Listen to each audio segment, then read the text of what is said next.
Bonjour les troisièmes. Alors vous prenez votre cahier de cours, on va continuer les fonctions affines, donc on va faire des exemples. Donc, ça va être normalement tout simple. On a vu comment représenter l'autre fois des fonctions affines. Alors vous marquez exemple, petit c exemple, exemple 1. Alors soit G1, la fonction affine qui à x associe 1,5x moins 2. G1 de x égale 1,5x moins 2 si on veut l'écrire de façon plus simple. Donc une fonction affine est représentée par une droite, donc c'est comme une fonction linéaire. Pour la représenter, il suffit de placer deux points. Parce que par deux points ne passe qu'une droite. Donc pour représenter la fonction affine G1, elle va être représentée par la droite DG1. Donc D comme droite, DG1, c'est la droite qui représente la fonction affine G1. Pour trouver cette droite, deux points, il y a plusieurs méthodes, on en verra d'autres dans le cahier d'exercice. Une qui est pas mal, c'est avec un petit tableau, comme je vous ai déjà montré.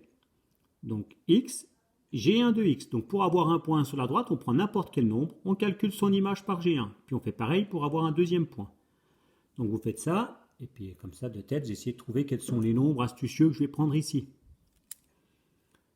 Alors le premier nombre, c'est 0. Voilà, on se répète de s'en passer parce que l'image de 0, c'est facile à calculer. L'image de 0, 1,5 multiplié par 0, moins 2, 1,5 multiplié par 0, ça fait 0. 0 moins 2, moins 2. L'image de 0, c'est moins 2. Maintenant, j'aime bien avoir des coordonnées qui sont des nombres entiers, c'est plus facile à placer. Donc on ne va pas faire l'image de 1, parce que ça va faire 1,5 moins 2, ça ne fera pas un nombre entier. Puis en plus, ça fera des points trop rapprochés. L'image de 2, c'est pas mal, parce que 2 fois 1,5, c'est un nombre entier. Alors l'image de 2, 1,5, on peut remplacer par là, hein, c'est pareil. X par 2, 1,5 multiplié par 2, ça fait 3. Moins 2, ça fait 1. On peut faire les calculs de tête, ou alors on peut les écrire. Donc dans le cahier de cours, vous les écrirez, en exercice, en devoir, vous faites comme vous voulez. Soit de tête, soit vous les écrivez, si ça peut vous aider. Donc l'image de 0 par G1, 1,5 fois 0 moins 2, 0 moins 2, moins 2. L'image de 2 par G1, 1,5 multiplié par 2 moins 2, 3 moins 2, 1. Donc maintenant, on trace un repère. On va placer le point de coordonnées 0, moins 2. L'ordonnée à l'origine, comme on l'a vu dans le cours. Et on va placer le point de coordonnées 2, 1, qui a pour abscisse 2 et pour ordonnée 1.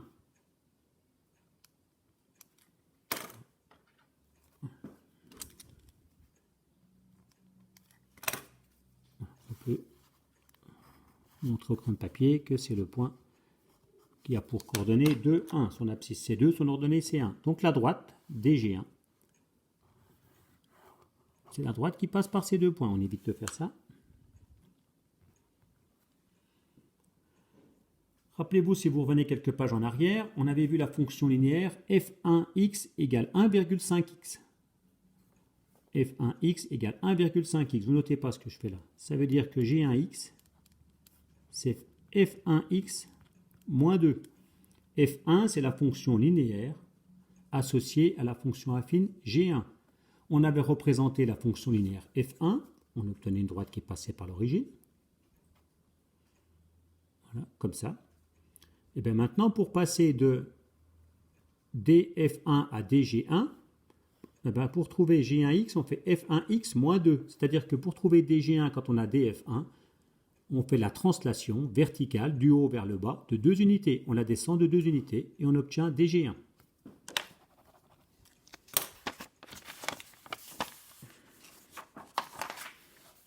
Fonction affine g2, exemple 2.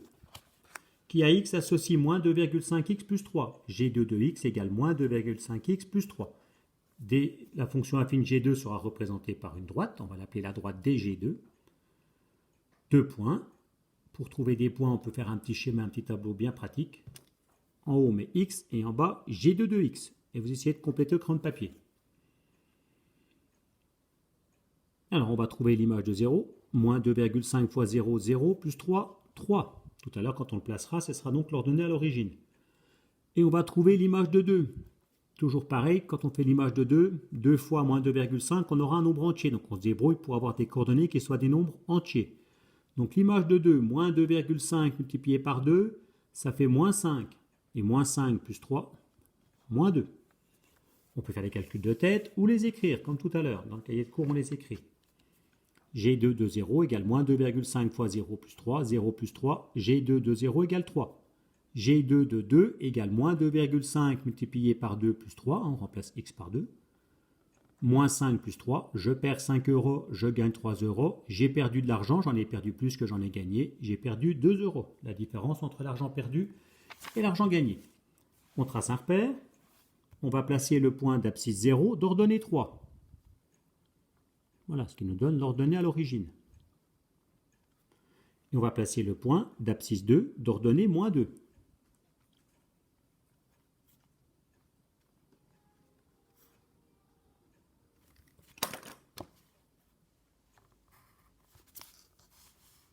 Pas mal ce petit. Je le refais. Ouais.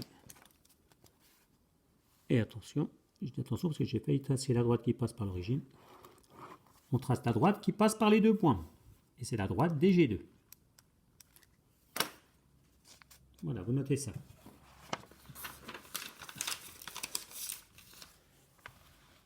Petit d, cas particulier. On va dans un premier temps s'intéresser aux fonctions constantes. Alors on va faire un exemple, la fonction g3 qui à x associe le nombre 3, qu'on peut noter g3 de x égale 3. Donc tous les nombres ont la même image, le nombre 3.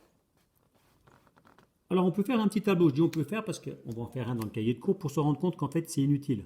Dans la suite des exercices on pourra s'en passer. Si vous le faites c'est pas grave mais ça sert à rien, j'explique pourquoi. Alors pour trouver un point je vais prendre l'image de 0. L'image de 0 c'est 3, l'image de tous les nombres c'est 3. Ça veut dire que la droite elle va passer par le point qui a pour abscisse 0 et pour ordonnée 3. Un autre nombre, 2 comme d'habitude. L'image de 2 c'est 3. Donc l'image de 2, il est là, c'est 3. Donc elle va passer par ce point. Mais l'image de 3, c'est 3. L'image de 3,8, c'est 3. L'image de 5, c'est 3. L'image de moins 3,1, c'est 3. Tous les nombres ont pour image 3. Donc si je prends n'importe quel nombre sur l'axe des abscisses, son image c'est 3. Donc on comprend assez facilement, sans faire ce tableau-là. Donc vous le faites dans le cahier de cours, mais vous faites comme moi, vous marquez inutile à côté pour la suite, que quand on représente une fonction constante, vous marquerez en dessous, les fonctions constantes sont représentées par des droites parallèles à l'axe des abscisses, c'est-à-dire des droites horizontales. Donc si l'image de tous les nombres, on trouve 3, l'image de 0 c'est 3, l'image de 1 c'est 3, l'image de 3,5 c'est 3, l'image de moins 2,3 c'est 3. Ça veut dire que la droite DG3, voilà, c'est une droite horizontale. Elle a pour équation y égale 3. Petite remarque, ça veut dire que comment on fait pour reconnaître qu'un point est sur cette droite? Tout simplement, son ordonnée est 3. Tous les points qui sont sur la droite DG ont pour ordonnée 3. Inversement, tous les points qui ont pour ordonnée 3 sont sur cette droite. Un cas particulier, c'est l'axe des abscisses. Son équation, c'est y égale 0. Comment on reconnaît qu'un point est sur l'axe des abscisses? Ça signifie que son ordonnée est nulle. Donc, vous pouvez noter ça aussi. DG3, 2 points y égale 3. Et y égale 0 pour l'axe des abscisses.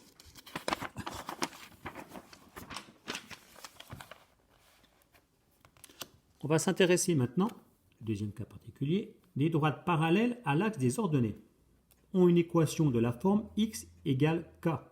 K, ça peut être n'importe quel nombre. Mais elle ne représente pas une fonction. Exemple, cette droite-là, qui est parallèle à l'axe des ordonnées. C'est donc une droite verticale. Je l'ai fait passer par le point qui a pour abscisse moins 3,8 et pour ordonnée 0.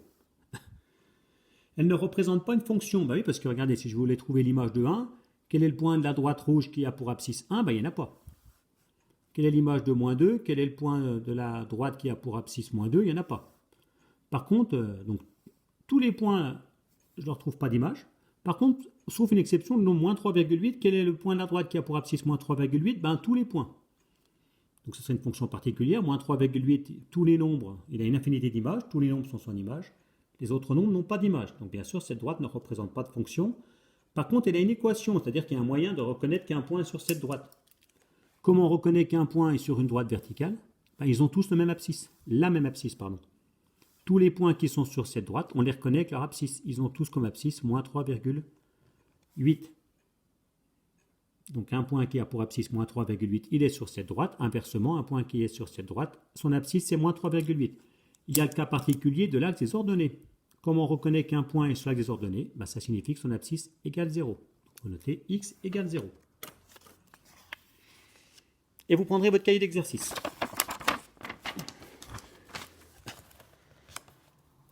Vous notez, dans un même repère, trace les droites D1, D2 et D3 représentant respectivement les fonctions affines f1, f2 et f3. Alors vous les noterez comme ça, f1 de x égale moins 2x plus 1, f2 de x égale moins 2x, f3 de x égale moins 2x moins 3. Et puis à côté, le petit tableau qui va bien pour les représenter. Donc la droite D1 qui représente la fonction f1. Comment faire pour la trouver? Il faut que je trouve deux points à la droite D1. Donc je fais un petit tableau, x, f1 de x. Je trouverai un nombre, son image, un nombre, son image. Donc vous notez tout ça. Ensuite, vous ferez juste le tableau qui est là avant de continuer. Donc vous complétez le tableau qui est là au crayon de papier. Puis après, vous prendrez la correction vidéo. Donc une fois que vous avez complété ce tableau, correction vidéo. Alors, je vais prendre 0. L'image de 0 par f1, ben je remplace x par 0. Moins 2 fois 0, 0. Plus 1, 1. Puis je vais prendre 2. Bon, on prend souvent 2 dans ce genre d'exercice parce qu'avec 1, ça fait des points trop proches. Alors si je fais l'image de 2, bon j'aurais pu écrire des calculs, là je vais les faire de tête, en plus j'ai pas trop la place pour les calculs. Donc je remplace x ici par 2. Moins 2 multiplié par 2 plus 1. Moins 2 multiplié par 2, ça fait moins 4. Moins 4 plus 1, moins 3. Je vais donc dans un repère, voilà, placer le point d'abscisse 0 d'ordonnée 1. Placer le point d'abscisse 2 d'ordonnée moins 3.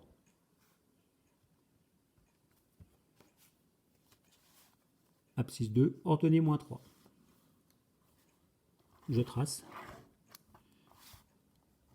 Et j'ai la droite D1.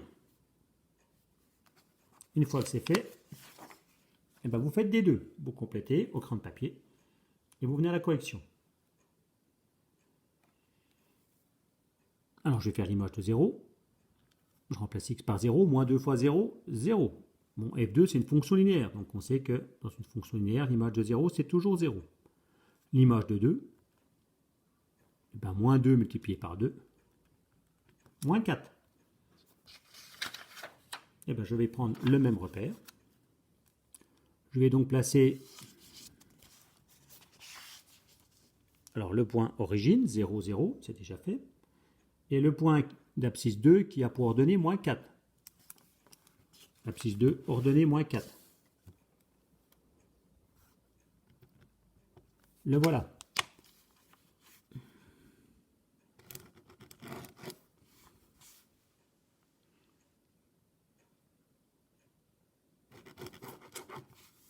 J'ai la droite des deux.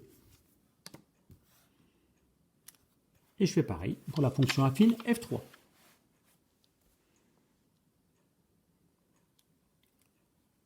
Alors, bien sûr, vous le faites et vous venez à la vidéo. L'image de 0. Moins 2 fois 0, 0. 0 moins 3, moins 3. L'image de 2. Moins 2 multiplié par 2, ça fait moins 4. Moins 4, moins 3. Je perds 4 euros, je perds 3 euros. J'ai perdu 7 euros en tout.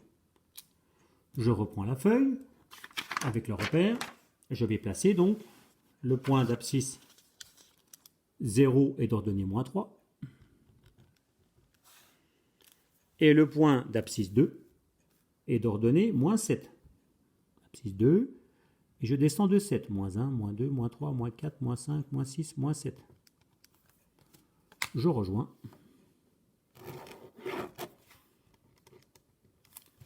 Et j'ai la droite des 3.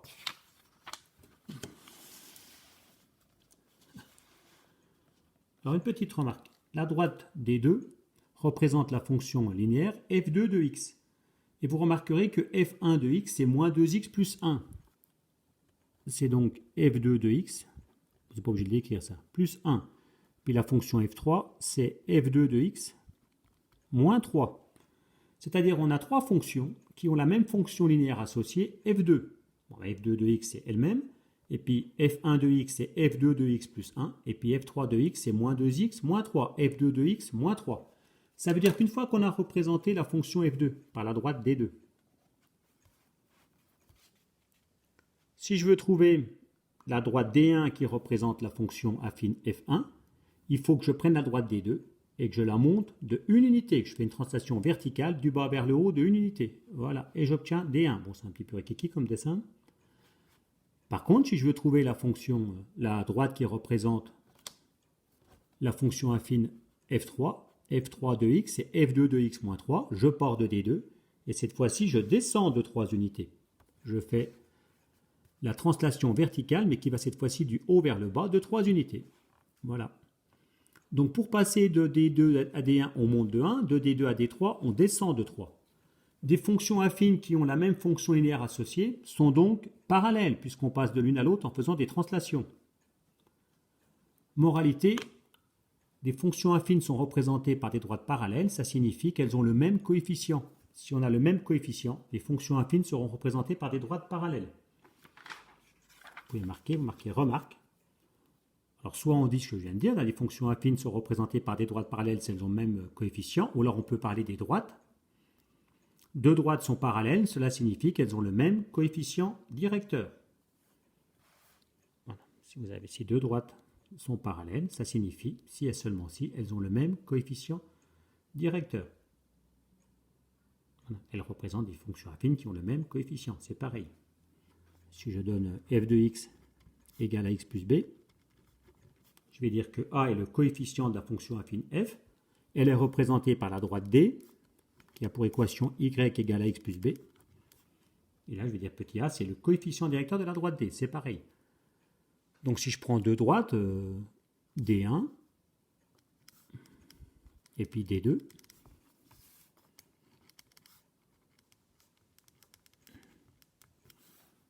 voilà, ben d1 sera parallèle à d2 si et seulement si